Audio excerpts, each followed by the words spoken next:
Welcome to the Picture This podcast. Follow along with us as we talk about faith, relationships, and navigating through college life. Picture this. There is a potluck, really fun event, and you need to bring a homemade dish or some food, something. What do you bring and why? Okay, so I would want to bring something sweet. I'm a baker. I like to bake. And so if I had to choose something sweet that I want to bring, I'd probably do like cupcakes. Cupcakes? Yeah, cupcakes. What kind of And cupcakes? so I really like raspberry lemon flavors together. And then I like chocolate. Ooh, Like all chocolate, everything. you cannot go And wrong they with would be chocolate. homemade, not made from a box. So, I can sense you judging me because, well, you said cupcakes. You said you're going to bring something else. um, if it was savory, I'm gonna change my answer. I think I'd want to bring some good mac and cheese, like Ooh. 4 cheese mac and cheese. Oh, yeah. That's not too hard to make, and I think it'd be really fun to make homemade. Hmm. Maybe like bake it and like put like breadcrumbs on the top. Like it'd be a whole thing. Yep. And like really like steaming when you let it out. Yeah. Ooh, that sounds really good. Mhm. I know you're judging me because I know you know my answer for my sweet would be blueberry muffins out of the box Mm. because my mom made blueberry muffins out of the box all the time when I was a kid, and so it'd be super nostalgic for me. If I wasn't bringing a sweet, I would be making pigs in a blanket 'cause I love pigs in a blanket. Mhm. And Elena's mom showed me how to make her famous pigs in a blanket. Always a hit. They are so good. Not that kind that's like I know some people make it with like bacon wrapped little hot dogs, but these are with Croissant croissant rolls, rolls. and the secret is to get the mini hot dogs with cheese stuffing in them. Mhm. Oh, so good. I think they would be even better if you had like some sort of sauce to dip them in. I agree, and I don't know, like, there's so many ways you can go with that. Like, you could have a whole bunch of different sauces to go with it, Mhm. and then like chips and stuff. Yeah. Well, we say all this because we went to a like get together tonight. So one of my close friends, she every few months she calls it food night. And so it's dinner with a theme. And so in the past we've done like 80s Christmas. Um we did like a Jersey Yeah, sports night. night. We did Italian Christmas this past year. Mhm. So they're really fun themes. And tonight's was Oops, Wrong Event. And so we were kind of stuck on what to do. Mhm. And I had a few good ideas. Mhm. I had it was gender reveal party, so I was like, I should dress in all blue and you should do all pink. And then another one I thought was um like a fishing tournament. Like we just were coming for a fishing tournament. I thought it'd be really funny. Yeah, and those were good ideas, but I was like, and there's gonna be like someone dressed like they're at a fishing tournament. Like And there was. we gotta be unique. And so I said, why don't we dress like we're going to a chili cook-off? I don't know where it came from, but I was like, you know what? We're gonna run with it. And I was like, well, I have like oven mitts and Uh-huh. aprons, and we could bring like a big I got a metal big pot. I have a big metal pot, and then I had like the napkins so you don't burn your hands and stuff, and you had the aprons. It I think it was really good. And we kind of rednecked it up. So I Yeah, had we like both wore like plaid flannel yeah, I had pearl snap things. and I had boots, yeah. But it was a lot of fun. You also brought a Duck Dynasty beard, which I think you should be wearing right now, honestly. I will not be wearing it. But I saw it on my way out of my house and I was getting ready and I was like, might be funny, it's pretty redneck. But I did not end up wearing it. And the food was so good tonight too. Oh, it was so good. So her mom did also like a whole bunch of different themed foods. Like it Mhm. was for the wrong event. So there was like funeral potatoes. Uh-huh. There was like 4th of July barbecue foods like ribs and chicken. There was like Valentine's Cinco de Mayo chips and pico and queso. uh-huh. And then Valentine's Day desserts. So there were heart-shaped cookies and And like Rice heart-shaped. Krispies. Uh-huh. It was so good. But- They really outdo it every time. It's so good. and they send you home with food every time too. Oh yeah, we got 2 bags of potatoes. Oh yeah. I love potato. Mhm. So, getting to what this episode is like really about adversity, stuff that you face in your day-to-day life, getting through it, these Things that the problems. enemy throws your way, or sometimes maybe it's just a circumstance that God wants you to go through to grow through. Yeah. So Hmm. there's a lot of different components to it. But I want to talk about my week because Go for it. Go for it. so on Thursday was a really long day, but I was so proud of myself because I had had to get up at 6 and go to the elementary school to be with my reading buddy, and I had a full day. I was up and moving the whole day, and then I had to go over to the preschool for my practicum. And so it was a really busy day. It was probably like 2:50. I was heading home. I was like, "Oh, I can't wait to get home and just relax." Mhm. And it's like I'm not even 7 minutes out away from the school driving home, and I stopped behind someone, and then Stoplight. guy behind me is on his phone, rams right into the back of my car. And the force pushed me into the car in front of me. And Yeah. oh man, it freaked me out. It was my first car wreck I've ever been into. And my car does not look as bad as I thought it would be because it felt like my car got smushed into a soda can. Yeah. It was scary. And so there was a cop there. He watched it happen, and the Mhm. both the people were really nice Mhm. about everything, and I know it wasn't my fault, but it was still really scary. And I was like, man, this just ruins everything. And so I called him. Can I give it from my perspective Yeah. too? I am sitting at school. Elena calls me. I'm sorry, I'm going to expose you. I could not hear what she was saying through all the I tears. was upset, yeah. I was like, I thought somebody died. I was like, what's going on? Calm down. And the only words I could make out were the streets that you were on. And there was an accident and a cop was there. And I'm like, Yeah. I'll be there right away. So like 3.5 minutes later, I'm like speeding down the road, get to, and like I look at her car and I'm like, what accident? It really wasn't that bad. Well, no, there were things hanging off. There was I could tell it had been hit, but Yeah. I thought like somebody was like seriously No. badly injured. No, no, no. No, it did really my neck is still really sore and my shoulders, but that's Mhm. the only thing. So you do drive a little puny Ford, Yeah. and so all the force just kind of went through you and you felt a lot of it. Mhm. Whereas if you were driving a bigger truck and you'd be a little bit safer, probably wouldn't feel it as bad. But Hey, I have the car I have. I can't really do anything I about know, it. yeah. Poor Daniel. Um, So what after that? I mean, everything was fine. We had to hang out there for a couple hours. We ended up calling AAA to come tow my car away. So you didn't have to drive? Yeah, but we drove it today and it seemed fine. That Mhm. the reason I was so upset is because I thought I wasn't gonna have a car. And I need that right now. I I saw it and I'm like, I think it'll be okay. But and then we test drove it today, and I'll tell you, her alignment is better than mine. When I keep my hands off the wheel and brake, my truck goes one way, and hers is like dead straight. So I'm not too worried about it. I'm really not. Yeah. So that's an example of physical adversity. Um, that really kind of ruined my whole week.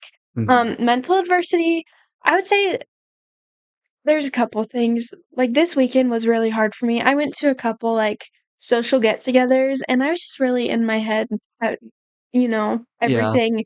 And I feel like sometimes maybe you guys get that way, when you're in a big crowd, it's kind of like everyone's talking to each other. You're just kind of there, and you're like, I kind of feel like no one here likes me, or just stuff like that. yeah. So I do want to bring this up. Last episode we had Jenny and Aaron here. Yeah, As soon as we stopped recording, we just kind of got into a little bit of a discussion, and I told them like I'm an introvert, like, yeah, and they're like, "What? Really? We would have never thought." And a lot of my friends probably think that too. But like when I'm not out in public, when I get home, I'm just like de-stressing. Like yeah, it's over. I can breathe now. I can be mhm, like, I can just calm down. So I get that, yeah, and I'm that way. Like I don't like walking around the mall. I get so stressed. Just it's horrible for me. yeah. Well, and we were also talking this is how we basically came up with the theme for today's, but randomly, coincidentally, every time that we have to film an Every episode, day that we have to record an episode. yeah, we argue about something Yeah. really, really small. Like, it's not like a full-blown argument, but we It's just over little things and we just get in our heads and like the way I want to word it is like we don't click. mhm, Like it's just something and it's really isn't a big deal. Like Mhm. if we took 30 seconds to be like, okay, does this actually matter? It would be Yeah. fine. But like I just like I had homework today and I'm just working on my homework and you're sitting on the couch and like we just weren't clicking. Like Mhm. we couldn't agree on things. Yeah. So, And it seems like that happens every single the same day that we are going to film. mhm. And, like, it's only on those days. Yeah. And so that's kind of just a sign to us that the enemy doesn't want us filming this podcast Uh-huh. because sometimes it does hinder us from recording when we need to. Yeah. So There's been quite a few times we're like, "Oh, let's record." And one of us will be like, yeah, not and right then that's now." another thing. There's just like this weird mental block that's like, oh, we need to record, but we just kind of kept putting it off. And like that is the enemy. Whenever he's trying to get in the way of like something that God's doing, Mm, he's like, oh, you can do it later, or like, you know what I mean? yeah, yeah. He doesn't want it to be accessible Mm-hmm. per se. So like you talked a little bit earlier about how with school, Mhm. um, there's kind of this mental block that keeps you from getting your work done, right? Yeah, like I Tuesdays are like my busy day. I have all my homework done, like due on Tuesdays. I have classes Tuesdays, and then Wednesday is my super long day too. And I have lab Wednesday. So Monday, Tuesday, I have so much work. I get to school and I just don't feel like I can do any of it. It's just so overwhelming. Mhm. And I'll sit there and I'll do like four problems of algebra, and then I'll just like stare at the paper and I'm like, I don't get it. Or like, this is hard to do for me. And Mhm. so I'll sit there on my phone and scroll for like 15 minutes. And then I'll be like, oh my gosh, what am I doing? I need to do my homework. So I'll do four more problems. And then like I'll get back on my phone. And I need to just put my phone away. But the thing is, I have to look up the answers because I don't get it and it helps explain it to me. So yeah, just there's like this like foggy kind of I can't really see what I'm doing in the grand scheme of things or stay on track. And part of that too is just like my ADD. But when it comes to like microbio or algebra or whatever else, like studying for a test, I get this like I can't do it. Mhm. And then by the end of the week, I realize like, oh my gosh, I'm getting through it. This is fine. What was I so worried about? Because I start early, I can space stuff out. But at the start of the week, when I realize all of it's due, I just freak out and I can't do it. Yeah. I don't know why. Yeah, it's definitely this mental block Hmm. that prevents us from doing what we need to get done, and that's how the enemy tries to get in the way of, um, God's will and, you know. Yeah. No, we have a plan for what we need to do, and it hinders that a lot. Mhm. And I think looking at it big picture is like the way to avoid that, you know? Yeah. Are there any ways that you think might be good to avoid that kind of thing? See, I would say putting my phone down for that stuff, but I do use it to do my homework too. So I don't know, maybe just What do you mean? well, okay, so when I'm doing my like my math, I have it in Your my calculator, I guess? yeah, I do have my calculator, but it doesn't do everything. It doesn't explain everything. So I can use like Google, like the photos thing and plug in a problem. But then for some reason, my thumb just hits tab and I'm like, oh, there's Instagram right there. And I can just de-stress for a minute and then it ends up being like 10 minutes, you Mhm. know? Yeah. Um, but yeah, like I said, just like looking at it, big picture, like I have this many assignments I needed to get done in this certain amount of time, and I need to keep my eye on the clock is one thing. Yeah. Yeah. So going back to kind of what I was talking about this weekend and how I was feeling, and Hmm. sometimes how I feel in big social gatherings, I just think that sometimes, like, we get really in our heads about what other people think, and that's my adversity. My biggest adversity Hmm. is the enemy really just tells me these awful things that aren't true about myself, and, chances are when you're sitting in a large room like that, there might be someone else that feels the same way. Hmm. So, there's no point of telling yourself, like, "Wow, no one likes me. Everyone thinks I'm too quiet," stuff like that. And I used to be that way, like Mhm. really bad. Something I told Elena today. Um, I saw this guy on YouTube Shorts. Oh my gosh, judge me. I'm scrolling still.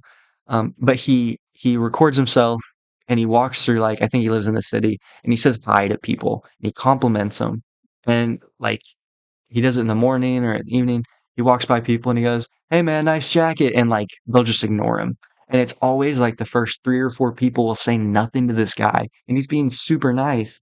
And every time he goes, "Guys, remember, if one or two or three or four people shut you down at the start and you don't say hi to anybody else or give a compliment to anybody else, that just means that everybody else has lost out on that compliment because of that one person." Mm, And it's just him saying, don't let people get you down and don't let it stop you from bringing joy to other people. that's good. And so I have to maintain that in like, going to the mall or going in big groups, like, because I said I'm an introvert. I have to keep in my mind, like, I can be positive for these people. And Mhm. even if I have an excuse to not be, that doesn't mean I should use it, you know? Yeah. I think for me too, often is like sometimes when I'm in that situation, like I will just feel like I'm so different from everyone else.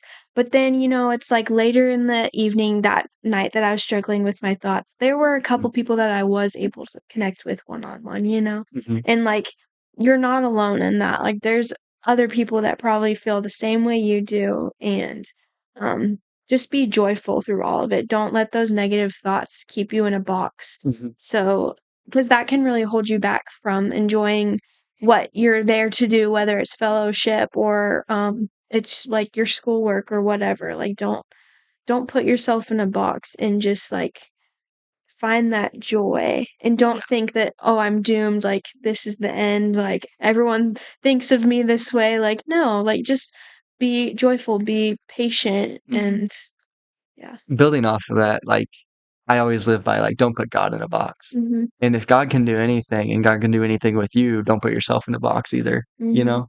Yeah. Another thing I just wanna say, about being in friend groups, like, thinking you're Mhm, different. One of my friends, it was a long time ago, they told me, so you'll hear about my testimony in the future, but part of it is, like, I shouldn't be alive today. And I told that to one of my friends, and they said, "Well, our friend group would be a lot different if you weren't." mm, And it's kinda like they were being humorous, but it did kinda strike a chord with me, like, wow, that actually means a lot. And even if you are different, like, you still bring something yeah, to that everyone group. brings something different to the Mhm, table, yeah. right. And it's like it can be really beneficial, and even if you feel different or feel left out, like, don't. Mhm. Just really don't. Yeah. And sometimes maybe you have to kind of put yourself out there, Yeah. and God will give you the strength to do that. There's a verse, I think it's in Exodus, it's where God tells Moses, like, I will give you the words to say. That Mhm, has always been like my backbone because I've always been known to be really shy and quiet. But I like firmly believe like God will strengthen you to put yourself out there. He'll give you the words to say, even when you feel so like really small and in an awkward environment and right. you feel like you can't connect with anyone. He will show that person to you, those people to you that you can connect with, and he'll give you the words to say. Hmm. And there was another quote that I wanted to share, that I really like. It's by Elizabeth Elliot, and it says, "The secret of joy is Christ in me, not me in a different set of circumstances." And so I feel Ooh, like that really goes with, being joyful even when you're in a car wreck, even when, there's those mental blocks. It's Christ in me is what bringing me joy no matter where I am. yeah. No, that's good. Christ doesn't care about your circumstances, Mhm. he cares about your heart. Yeah. And, yeah, even when you're going through just like you said, when you're going through something horrible, like, still having a smile on your face and still being happy to those around you, like, that's when it really counts. Yeah. So do you have any, like, tests or anything coming up that, are beating down at you or you're struggling with? Well, we don't really have any tests. Oh, that's Because I'm an true. education major. I mean, they're all quizzes, all online Mhm. quizzes, no big tests. The only class I think I have tests in, um, is Pentecost, and they're all, like, word for word, like, the study The guide's study word guide. for word, Nice. so it's nothing. I know you do have another quiz, but I take it first anyways, so you get to hear my But I I get take to the tell you notes. it's not too bad. I take the hours worth of notes every week, and then you take the test, and then I take the test, so it's fair. It works out really well, actually, Yeah. and we both learn. Like, the class isn't 1, it's not that hard, but Yeah. 2, like, you just gotta think, and you gotta actually go through it, Yeah, and you we gotta both pay do. attention. Mhm. Do you have any upcoming tests? Um, Actually, last week was a really rough week. So this week we're having a study week. Next week will be test week. Good. But last week we had a microbiome test and we had an algebra test. And my algebra test was so bad. Mm, I don't think anybody like did well besides like two guys in the class. yeah. How do you Mm, think you did? I know how I did. I don't want to say the number. Okay. You didn't tell me. You'll have to tell me later. I don't know if I will. No, No. it really wasn't good. I'm But sure I've gotten a worse algebra test score. maybe. I'm not good at algebra either. I do know I wasn't the worst because I talked to somebody else. But I'm good at elementary math. I'm sure I am too, question mark. No. But microbiome I felt so good on. Yeah, So good. good. There were there were two diagrams and I studied them and I knew what I was doing and like I walked out and people were like, "Man, I didn't do good on that." I'm like, "Really? I felt pretty nice on it." Yeah, it's always a So, good feeling. yeah. This week I lock in and study. No tests. I don't Good, think anyways. good. I hope not. I thought of another thing to add on to adversity. Mm. Because of that wreck last week, technically our golf season starts this week, and I think I'm gonna have to take it pretty slow this week. Whiplash a little bit. Yeah. Um, but, I feel like the enemy has always kind of tried to get in the way of any sport I play, whether that was golf or when I did volleyball for a year or, soccer. It's always been a mental thing. Sometimes it has been physical. It seems like with golf, it's always something physical that comes up. I was in another car wreck in high school when I played golf, and it messed with my shoulder, and it was right before districts, so it wasn't good. Mm. But yeah, that's mental and physical blocks are real. Yeah, I kind of get that with sports too. I did like every sport under the sun, I feel like. Mhm. So I did like soccer, football. My big ones are track and hockey, and I did Mhm. a lot of different events in track. Um, but and basketball. I did basketball when I was younger and older too. Um, but yeah, I quit a lot of sports when I was younger until I got older and like actually could realize like I need to stick with this. I need to like actually do it, Yeah. be strong through it. Mhm. But yeah, I feel like I did have a lot of potential in any sport I could have played, Mhm. but a lot of them just got cut way too short. Right. Hmm. Yeah. Well, this was a pretty good episode. I really liked what we talked about today. You have anything you want to add at all? Just count it all joy. Whatever trials we face, count it all joy. Yeah, it's good. There's a greater purpose for it.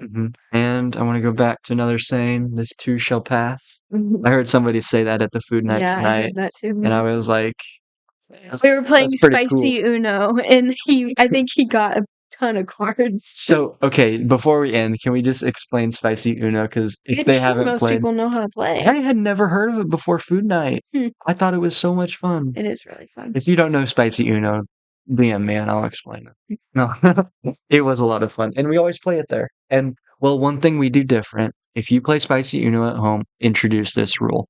The person with the most cards at the end of a hand Has to get punished. has to have a punishment. So we play it outside. They go inside and we have like a minute to decide. So last time we did like they have to play blindfolded. So Hmm. the people next to them would look over at their cards and like tell them which ones they could play. Another really good one, which was my idea. We had one of the girls sit on the table, and she thought that was her prank, is that she just had to sit on the table while she played. Hmm. But one by one, we each got a phone call or had a reason that we had to leave. And one by one, we all went inside, and then she was left outside alone. So she went inside, but we weren't inside. We had walked around the front of the house and went. Around the He fence. jumped the fence, I let opened us the all fence. in. Yeah. And then we all sat back at the table, and then she came outside, and we were like, "Where have you been?" Yeah. Like, it That was was a really really good funny. one. The trick is to do a punishment. You have to have a less serious punishment and then the real one that they don't know about. And Mhm. you can tell them the fake one. It's really funny. Yeah, it's great. Also, if you do the slaps, so like if you play a six, you have to slap the table. And the guy with the blindfold, I was sitting next to him, I would slap the table on any card. And so he would just smack the table really hard. And it was the funniest thing. And it wasn't even a six. Yeah, So, it's definitely a fun game to play with a ton of people. yes. Another game I like, Throw Throw Burrito. Mhm. That was a lot of fun. We had Josh and Emma over. And like, if you haven't played, you need to play. Mhm, But and with anyways, only 4 people, it was really fun. yeah, four people. And we were chucking burritos at people and running around all downstairs. Like, Mhm. I support those two games. Yeah, both are really intense, so they're fun. Yeah, I like games where it's really chaotic, but if you can learn them fast, like there's no learning curve, but they're still like fast paced. Those are my favorite. Mm-hmm. Games where it's hard to learn, I like those. Besides Monopoly, I like Monopoly. Yeah. Okay.